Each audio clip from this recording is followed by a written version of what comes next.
मतलब animal models and alternate uses of animal model. जो हम रिसर्च में एनिमल्स का मॉडल यूज करते हैं, ठीक है, या फिर अगर हम किसी अल्टरनेट यूज कर सकते हैं उस एनिमल मॉडल का, तो वो क्या है और क्या होना चाहिए, तो उसका थोड़ा हिस्ट्री और उसके बारे में हम लोग समझेंगे। तो सबसे पहला चीज तो है replacing the replacements, that is animal model alternative. मतलब जनरली हम लोग क्या करते हैं, as a animal model mice, rat या इसको लेते हैं ना, लैब एनिमल्स को। लेकिन अब हम लोग क्या कर रहे हैं, उसको रिप्लेस कर रहे हैं थ्रू द जेनेटिक मॉडिफिकेशन। मतलब उसके जैसे किसी भी डिजीज के बारे में अगर मैं फाइंड आउट करनी है, तो उस डिजीज का रिलेवेंस क्या है, आखिर कुछ तो जेनेटिक मटेरियल है। तो अगर उस जेनेटिक मटेरियल को ही हम निकाल दें, तो वो कंप्लीट चीजें चेंज हो जाएंगी। तो ये तुम्हारी replacing the replacements for animal model. अब अगर हम बात करें अर्ली हिस्ट्री, तो जो एनिमल मॉडलिंग शुरू हुई, ये हुई एंशियंट ग्रीस में, ठीक है। Because the model of human anatomy and physiology is much equivalent to the some of the lab animals, ठीक है। तो स्पेशली इसके लिए सबसे पहले हम लोगों ने माइस को या रैट को चूज किया था।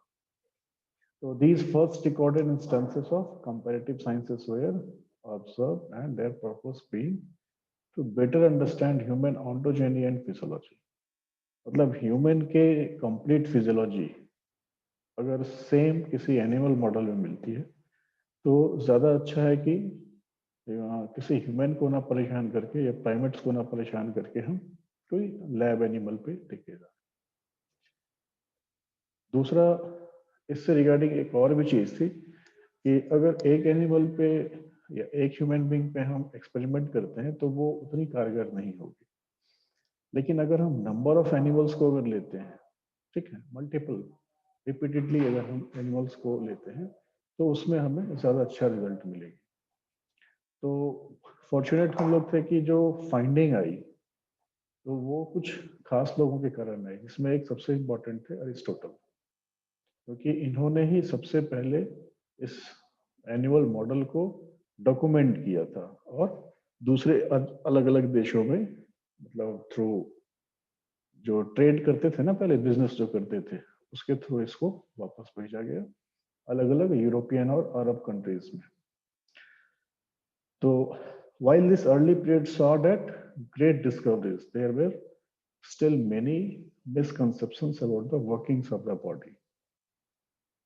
So, and it was not until the Renaissance that animal modeling contributed to a true paradigm shift in our understanding of human physiology.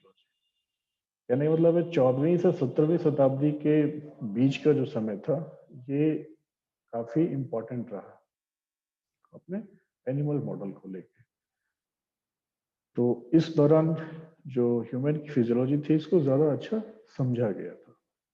अब देख सकते हो, उसे एक पिक्चर में दिखाया गया है ह्यूमन में और मतलब मेल में और फीमेल में, दोनों एक कंडीशन में देख सकते हो। जो जैसे रैट की लंग्स है, heart, liver, kidneys, intestine, bladder, ये ऑलमोस्ट सेम पोजीशन पर है जहां ह्यूमन की थी। तो इससे एक फाइंडिंग हमारी निकली। दूसरी, अगर फीमेल को लेके चलते हैं, तो माउस में जैसे मतलब यूट्रस का शेप था या जो जेस्टेशन पीरियड थी, तो इसमें काफी मिला, समानता मिला हमें। और जैसे ओवरी की साइज हो गई, प्रोजेस्टेरोन वाले हार्मोन्स की सिग्नलिंग हो गई, तो ये सब बहुत कुछ एक जैसा मिला। लेकिन इसमें एक सबसे अच्छी बात क्या थी, जैसे कि प्रेगनेंसी जो चलती है, जेस्टेशन पीरियड अपने 9 महीने की चलती है ह्यूमन में, लेकिन माउस में ये 28 डेज की थी। तो इससे क्या हुआ, हमें कम समय में ज्यादा से ज्यादा नंबर ऑफ एक्सपेरिमेंटल एनिमल्स मिल गए। तो इसका हमने रेप्लिकेट करके इसको मतलब और फाइंडिंग को ज्यादा अच्छा बनाया। तो ये थी अर्ली की। अब अगर हम मॉडर्न बायोमेडिकल रिसर्च की बात करें, तो मॉडर्न में क्या थी, ये इनिशियली शुरू हुई 20th सेंचुरी में। तो इसमें क्या हुआ, काफी कुछ एथिक्स वगैरह बने कि किस तरह के एनिमल्स को लेनी है, उनसे कैसे काम करना है, कैसे उनकी जो डिफरेंट डिफरेंट ऑर्गन्स है उनके बायोलॉजिकल सिग्निफिकेंस को समझनी है। इससे रिगार्डिंग काफी हेल्प मिला 20th सेंचुरी में। तो ऑलमोस्ट जो हम लोग एनिमल मॉडल की जो मॉडर्न बायोमेडिकल रिसर्च वो 20th सेंचुरी से शुरू हुई।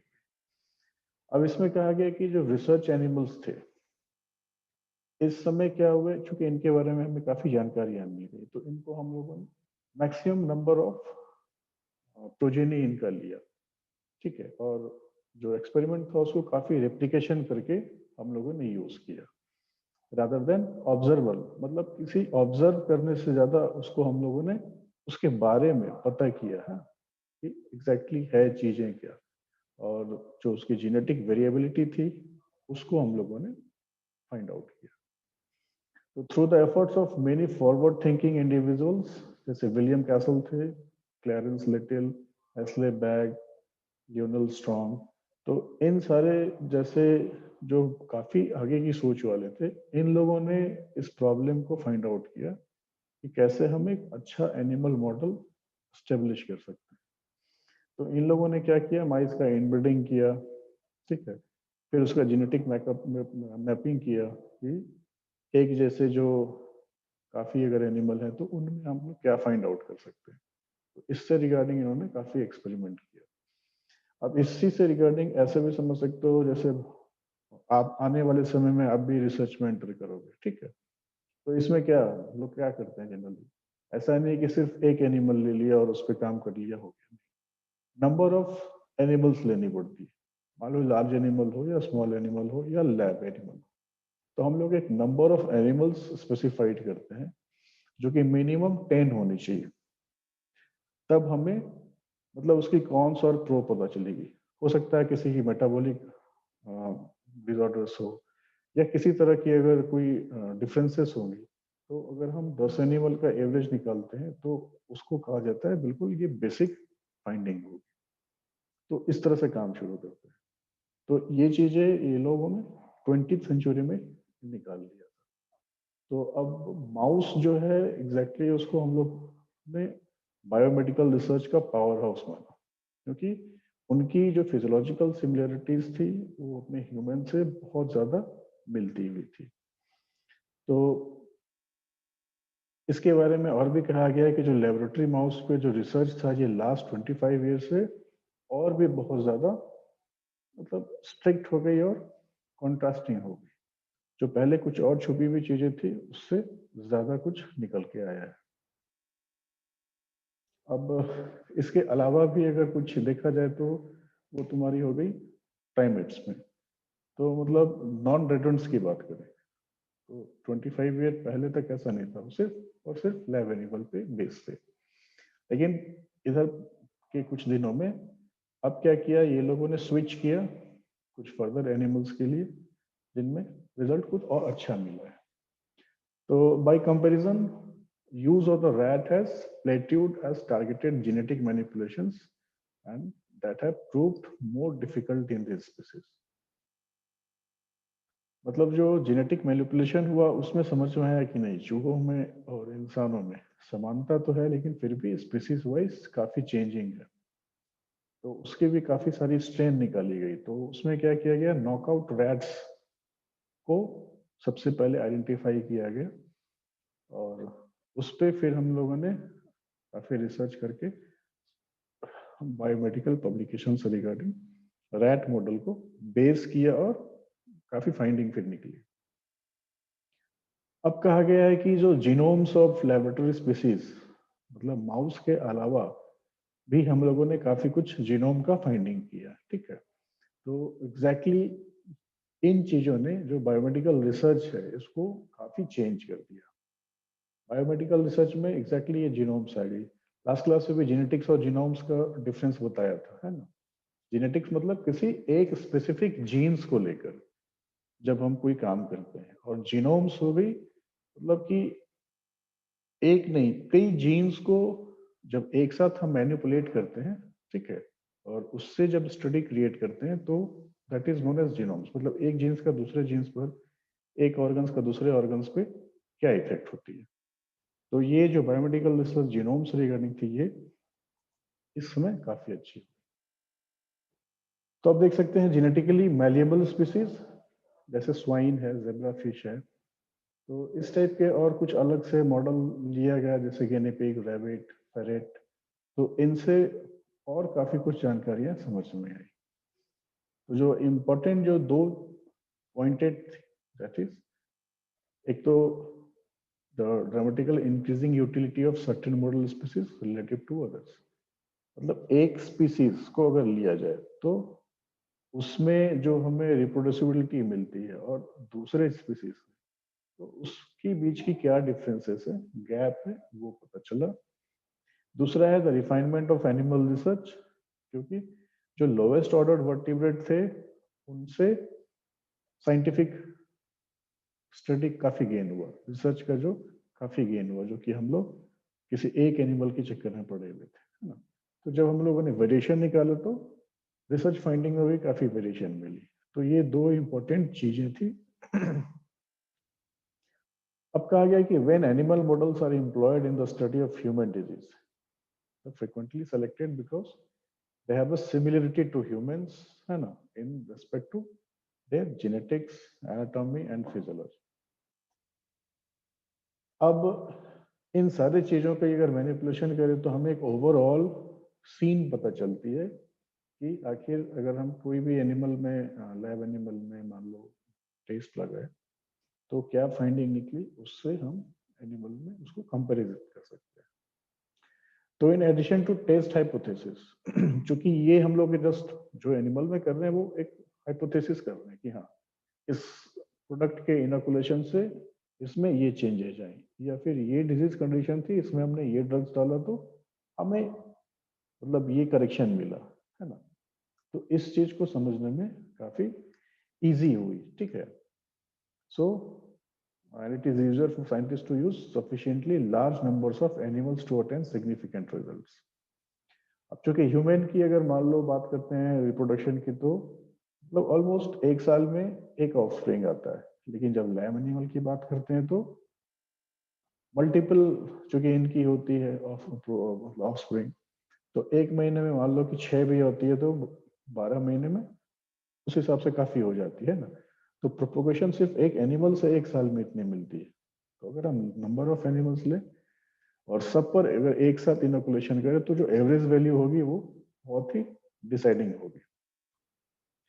सो इसलिए हम लोगों ने रोडेंट्स को मैमल के सबसे नजदीक पाया और इस पर एक्सटेंसिव रिसर्च किया। इसके अलावा भी जो था रैट्स था, है ना, माइस, गर्दल्स, गिनी पिग्स और हैमस्टर्स। कुछ अलग से जो ऑर्गेनिज्म थे that is fruit flies, zebra fish और बेकर सीस्ट। क्योंकि ये क्या रोडेंट से काफी अलग थे, लेकिन इनकी जो बनावट थी और जो इनकी फिजियोलॉजी थी ये बिल्कुल किसी एक डायरेक्शन पे जा रही थी, तो उससे हम लोगों को फाइंडिंग काफी अच्छी मिली थी। अच्छा, अब इन एनिमल्स को लेने का रीजन भी ये था कि इन पे काम बड़े आसानी से हो सकती थी, ठीक है, इनकी एबिलिटी बहुत इजी थी, इजी हैंडलिंग थी, है ना, रिप्रोडक्टिव रेट्स और कॉस्ट भी काफी कम थी। तो ह्यूमन जेनेटिक डिजीज की बात करें तो इसमें क्या होता है, काफी सारे म्यूटेशंस है। अगर एक जीन्स मतलब सिंपल अगर न्यूक्लियोटाइड में थोड़ी भी चेंज हो जाती है तो वो अपने आप को चेंज कर लेता है। तो इस चेंज को पता करने के लिए हम लोगों को वही नंबर ऑफ म्यूटेंट मॉडल्स चाहिए थे। तो अब जैसे एक प्रोजेनी में किया, ठीक है, उसकी इफेक्ट दूसरी प्रोजेनी में देखा, फिर उसकी इफेक्ट तीसरी प्रोजेनी में देखा, तो ये बहुत कम समय में बहुत ज्यादा नंबर के रिसर्च हम लोगों ने कर सकता था, ठीक है। तो इससे क्या हुआ, इनहेरिटेंस ऑफ जेनेटिक डिजीज है उसके बारे में पता चला। जैसे बोलते हैं ना कुछ डिजीज जो है इनहेरिटेड है, मतलब फादर से या मदर से, मेरे पेरेंट से ही मिले। तो इन चीजों को रोडेंट्स पे रिसर्च करने पे काफी कुछ मिला। दूसरी पॉइंट थी models for human disease have been made by mutating the same gene in mice and in most cases. मतलब जो भी कुछ ऐसा डिजीज जो ह्यूमन को काफी परेशान कर रखा था, तो उस स्पेसिफिक जीन्स को या फिर डिजीज प्रोड्यूसिंग फैक्टर को अगर हम लोगों ने इनोकुलेट किया माइस में और उसको काफी बार रिप्लिकेट किया, ठीक है, प्रोजेनी वाइज और नंबर वाइज, तो उस डिजीज के फिनोटाइप्स के बारे में पता चला था। और कुछ डिजीज जो था, जैसे लाइक कैंसर है, heart disease, hypertension, metabolic disease हो गई, या हार्मोनल डिसऑर्डर्स हैं, डायबिटीज, ओबेसिटी, काफी सारी है। तो इन सब के बारे में ये काफी इफेक्टिव रहा ये रिसर्च। इसके बाद सिर्फ यही नहीं, अगर साइकेट्रिक डिस्टर्बेंसेस की बात भी करें, जैसे एंजाइटी और डिप्रेशन होती है या फिर किसी तरह की बर्थ डिफेक्ट्स होती है, तो इसके बारे में भी काफी हमें ईज मिली जब हमने काम किया एनिमल मॉडल पे। तो इसलिए हम लोग को एनिमल मॉडल की जरूरत बहुत ज्यादा है।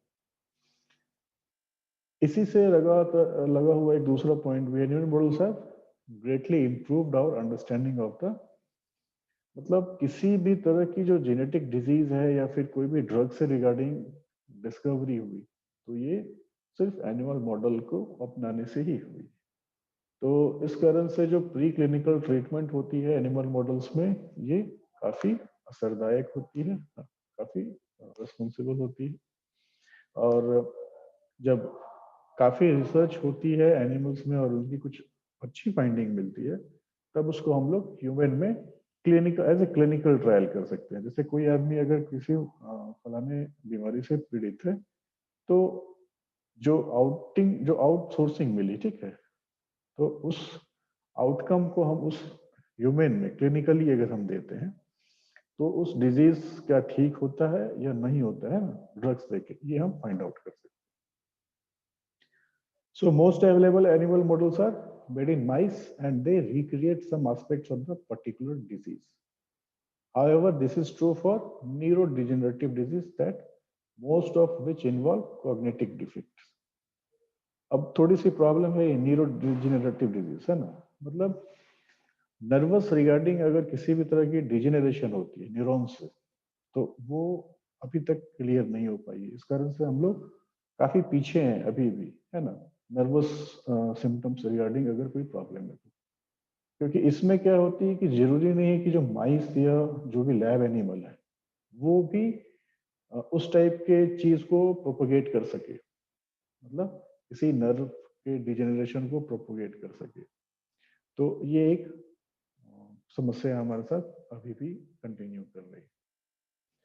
So the mouse models, they might not completely mimic human disorders due to mice simply might not be capable of expressing some cognitive human disease symptoms that are apparent to the observer. ठीक है, इसी बात को इसने कहा है. So perhaps using non-human primates might alleviate some of these discrepancies because their physiology is closer to that of humans. तो अब चूंकि जो लैब एनिमल है उससे कुछ ज्यादा जो नॉन ह्यूमन प्राइमेट्स हैं, लाइक मंकीज वगैरह है, तो इनकी और ह्यूमन की ऑलमोस्ट सिमिलरिटीज है, फिजियोलॉजिकल और एनाटॉमिकल, मतलब बहुत एक हद लिमिट तक है। तो नॉन प्राइमेट्स पे भी हम नॉन ह्यूमन प्राइमेट्स पे जाते हैं तो काफी कुछ हमें इस समस्या का समाधान निकल सकता है। लेकिन इसमें क्या है, थोड़ी एथिक्स की प्रॉब्लम है, कुछ कॉस्ट की भी प्रॉब्लम है ना, और कुछ डिफिकल्टीज है, टेक्निकल डिफिकल्टीज है, जिसके कारण कि हमें प्राइमेट्स में रिसर्च करने की मनाही है। क्योंकि अगर इसमें कुछ फाइंडिंग निकालते हैं तो वो क्या होगा, बिल्कुल डायरेक्ट ह्यूमन पे आएगा। तो अच्छी चीजें तो ठीक है, लेकिन जो बुरी चीजें आएंगी तो वो तुरंत ही नेगेटिव क्रिएट करेगी। तो बोलते हैं ना, कंस्ट्रक्शन से ज्यादा डिस्ट्रक्शन पे लोगों का ध्यान जाता है। तो ये डायरेक्ट डिस्ट्रक्शन ना हो, इसको बचाने के लिए हम लोग को एथिक्स के थ्रू नॉन ह्यूमन प्राइमेट्स पे काम करने का परमिशन नहीं मिलता, या बहुत ही स्पेसिफिक कंडीशन में मिलता है। So indeed, because of the tremendous genetic resources which are currently available, use of non-human primate models might become more accessible and might lead us into a new era of disease research and drug discovery. तो ये सारी चीजें समझ रहे हैं, लेकिन वही जो एथिक्स है उसको लेकर कहीं ना कहीं अभी भी एक